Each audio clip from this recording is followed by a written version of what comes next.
Hai, kali ini aku nggak sendirian nih buat ngebahas MotoGP-nya.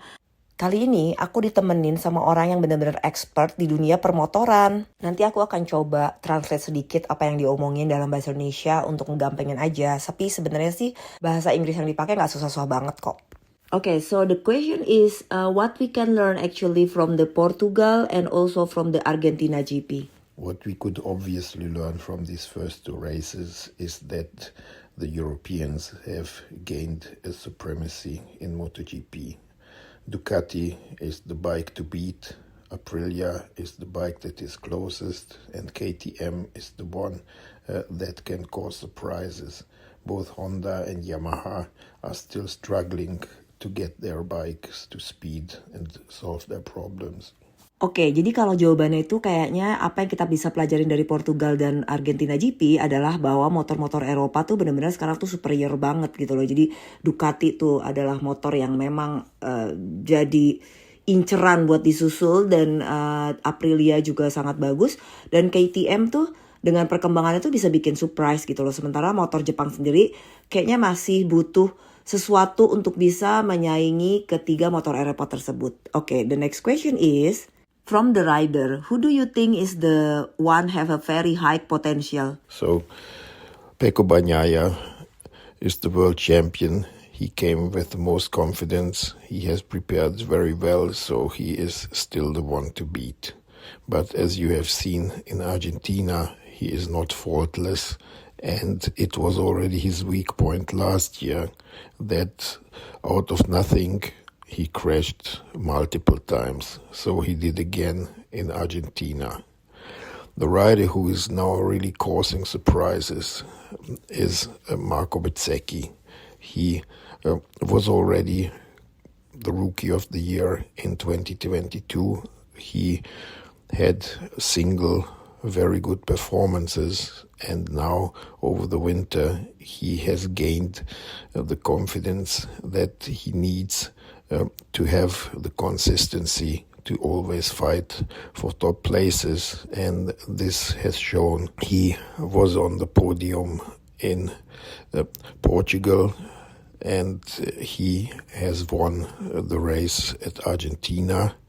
So this is why he's leading the World Championship, and it seems he has a very high potential to come up to Pecco Bagnaia and put him under pressure during this season. The two Aprilia riders are very much in contention, and now it even seems that Maverick Vinales is becoming the superior one of the two, although we have seen that Aprilia still does not have the overall bike that is needed to fight for the victory every single time.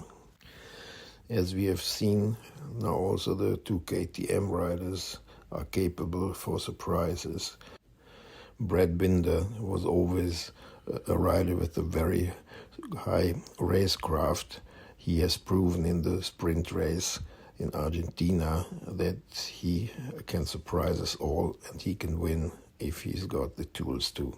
Jack Miller surprised us with a best lap time in Portugal, and he's also always a rider to count with.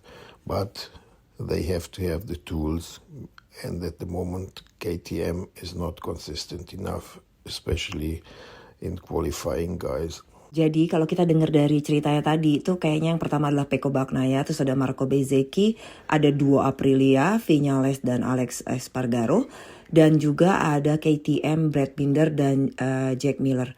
Kita tanyain soal Marc Marquez ya. So what do you think actually about Marc Marquez? It's still in the very high potential rider for this 2023? Marc Marquez is of course one of the riders to beat if he's got the tools, but at the moment he doesn't. The big dilemma about Marquez is he is a fighter and he does not make any compromises. He wants to give it all, and at the moment he needs to take a very high risk to compensate the weaknesses of the Honda. You could see that he is still a brilliant and a highly skilled and intelligent rider who can crawl into the head of his opponents. This is how he achieved a pole position. This is how he could get on the podium in the sprint race. But you could simply see the risk that he's taking while he was causing a big crash in the race. Now he broke his thumb, and for the next couple of races he will for sure be limited.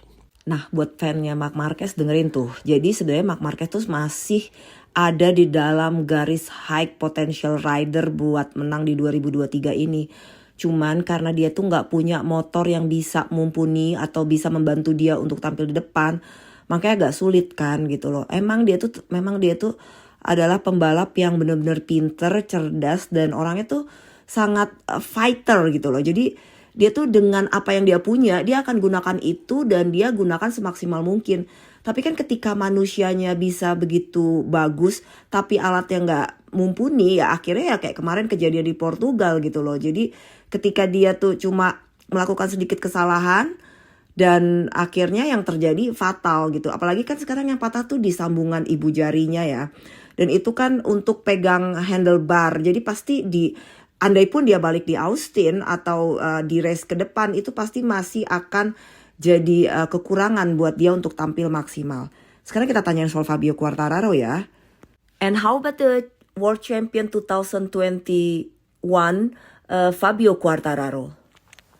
He is also an exceptional rider, but you can feel that now his confidence is getting cracks.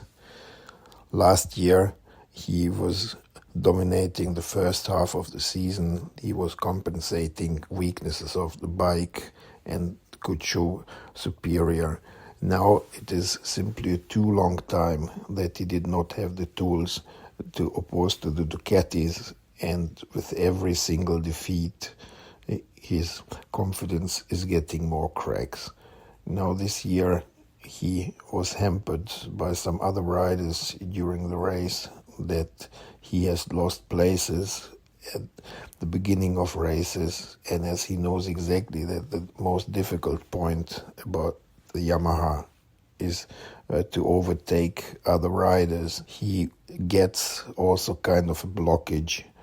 When he is back, you could see that he had absolute superior speed at the end of races, but as he was too far back, he could not transform this into good positions and World Championship points. Jadi problemnya Fabio Quartararo tuh mirip-mirip sama Marc Marquez. Fabio Quartararo sendiri sih pembalap yang oke banget, tapi karena toolsnya atau motornya nggak siap, jadinya itu menyulitkan dia. Dan dalam kasusnya Fabio Quartararo tuh bedanya dengan Marc Marquez, kalau Marc Marquez memang banyak injury ya di badannya sendiri. Kalau si Fabio Quartararo tuh sehat-sehat aja. Cuma yang namanya orang selalu di depan dengan motor yang mumpuni, tuh sekarang tuh kayak dia tuh far back dan dia nggak punya alat untuk melawan, itu pasti akan membuat kepercayaan dirinya itu berkurang. Dan ini yang memang ada nih sekarang di Fabio Quartararo gitu. Jadi mudah-mudahan sih segera ya. Makanya aku pengen tanya ini soal performanya Yamaha di Argentina kemarin kan, Franco Morbidelli cukup bagus tuh. Itu bakal pengaruh nggak kira-kira? Kita dengerin ya. What do you think about the performance of Yamaha bike with Franco Morbidelli in Argentina GP? It's because the Morbidelli itself have a very smooth riding style, so it's make him really good on the Argentina GP that we know the circuit doesn't have a lot of grip, or the bike itself already have a improve. What do you expect also in Austin about this Yamaha? So Argentina is a circuit that favored the natural smooth riding style of Franco Morbidelli. And as he was able to fight with the front runners, his confidence immediately came back, and all his fighting skills that he has developed with the other riders at the ranch of VR46, they all proved are still working. Now the big question is on other racetracks where he can not use this riding style to his favor if he can change. And it is the question how strong can the Yamaha be? How far could they manage to cover its weak points?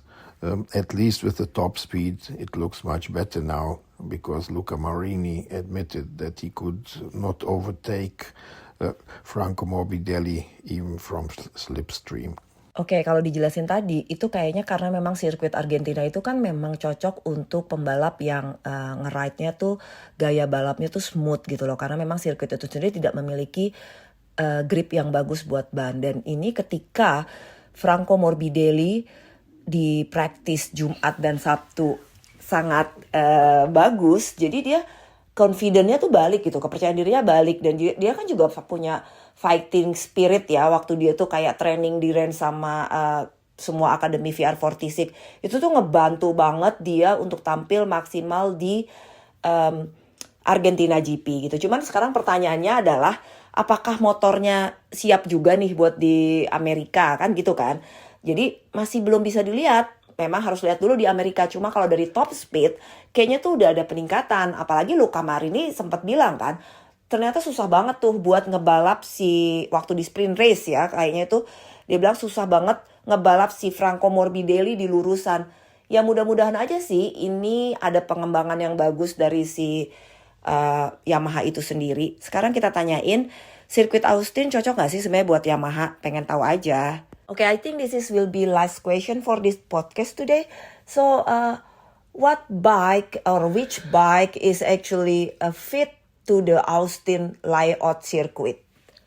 So, Ducati this year has shown that their bike is actually very versatile. They can set it up to every circuit. They didn't have any victory in Argentina yet. No, they had all three steps of this podium. So I expect the bike to be strong also in Kota, because there is a very long straight where they can use their top speed. There are fast direction changes where the bike is quite good now. So we will see how good the Aprilia will be there, because also Austin is pretty bumpy, like Argentina, so they could have an advantage there. And then we have to see how they can get the KTM set up there.